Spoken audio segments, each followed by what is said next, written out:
जय श्री कृष्ण, जय श्री राम, जय गौ माता, जय राधे श्याम। आप देख रहे हैं तुलसी तपोवन यूट्यूब चैनल। इस वीडियो में हम आपसे चर्चा कर रहे हैं कि भगवान गणेश जी का प्राकृत उत्सव गणेश चतुर्थी को मनाया जाता है, जो अब की बार 19 तारीख को है। और आपको यह भी पता है कि यदि गणेश चतुर्थी के दिन चंद्र दर्शन कर लिया है तो इससे एक झूठा कलंक, झूठा दोष लगता है। अब की बार 2 तिथियों में आपको, यानी 2 दिन आपको चंद्र दर्शन नहीं करना है, क्योंकि 18 तारीख को चौथ शुरू हो रही है। इसलिए 18 तारीख को भी दोपहर को लगभग 12:38 से लेकर और रात्रि के 8:15 बजे तक भूल करके भी चंद्र दर्शन न हो। और 19 तारीख को सुबह 9:45 बजे से लेकर के रात्रि के 9:45 बजे तक चंद्र दर्शन बिल्कुल भी ना हो। भगवान श्री कृष्ण ने भी चंद्रमा का दर्शन कर लिया था तो उनको भी झूठा कलंक, झूठा दोष लग गया था। तो मैं ये मुहूर्त आपके पास में पहुंचा रहा हूँ। और अगली वीडियो में मैं आपको ये भी बताऊंगा, यदि धोखे से कहीं आपको चंद्र दर्शन हो भी गया है तो आप सत्राजित और समंतक मणि की कथा आप जरूर सुनिएगा। वो अगली वीडियो में मैं आपसे यह चर्चा कर रहा हूँ। हमारी भारतीय सनातन संस्कृति में भगवान गणेश जी की पूजा का बहुत भारी महत्व है और सभी देवताओं में पहले पूजने वाले भगवान गणेश हैं। गणेश जी का जो लंबोदर नाम है कितना अद्भुत है। लंबवम उदरः अस्य स लंबोदर, जिन्होंने संपूर्ण ब्रह्मांडों को अपने उदर में स्थापित कर रखा है, वही तो भगवान प्रभु श्री, वही भगवान लंबोदर हैं, गजानन हैं, विनायक हैं। ऐसे भगवान गणेश जी हर प्रकार से जीव का कल्याण करते हैं, हर प्रकार से जीव का कल्याण करते हैं। इसलिए हमें और आपको चाहिए कि हम अपनी भारतीय सनातन संस्कृति में, भारतीय साहित्य में जो गणेश जी की पूजा का वर्णन किया गया है तो उसको हम जरूर करें। हमारा वेद की ऋचाएँ यहीं से आरंभ होती हैं। गणानान्त्वा गणानान्त्वा गणपति गुं हवामहे, प्रियाणान्त्वा प्रियपति गुं हवामहे, निधीनान्त्वा निधिपति गुं हवामहे, बशो ममाहम जान जास गर्वदम्मा। आप गणेश जी की पूजा करेंगे, आपके सभी परिवार के लोगों को भगवान अपना गढ़ बना लेंगे, उनका प्रिय करेंगे, उनका कभी अशुभ नहीं होने देंगे।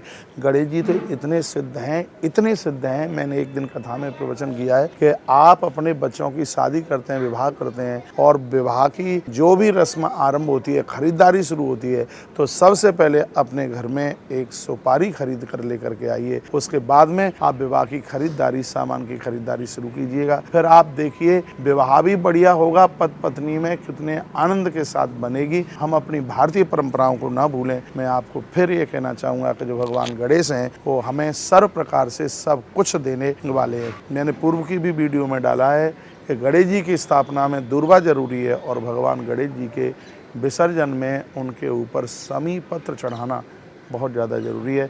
इससे आपकी आयु बढ़ेगी, इससे आपकी नकारात्मक सोच समाप्त होगी और भगवान गणेश जी को यह है समी बहुत ही ज़्यादा प्रिय है।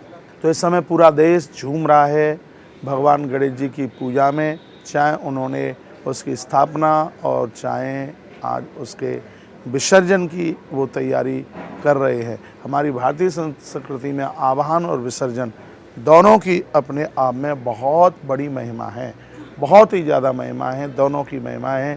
तो आप इस उत्सव के साथ में अपने जीवन को कृतकृत कीजिए, धन्य कीजिए। मुंबई के सड़कों पर क्या गणेश उत्सव का आनंद पूरी की पूरी दुनिया लेती है इस चैनल के माध्यम से। दिल्ली में यह उत्सव बड़ी ज़ोर से मनाया जाता है।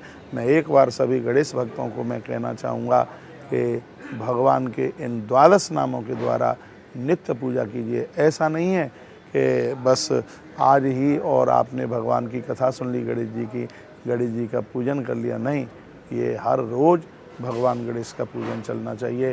गणेश जी के ऊपर भूल करके भी तुलसी नहीं चढ़ती। गणेश जी को तुलसी चढ़ाया नहीं जाता है क्योंकि वृंदा को भगवान गणेश जी ने श्राप दे दिया, उसे अभिषिप्त कर दिया। जब भगवान गणेश जी तीर्थ यात्रा के लिए निकले तो बद्रीनाथ पहुँचे।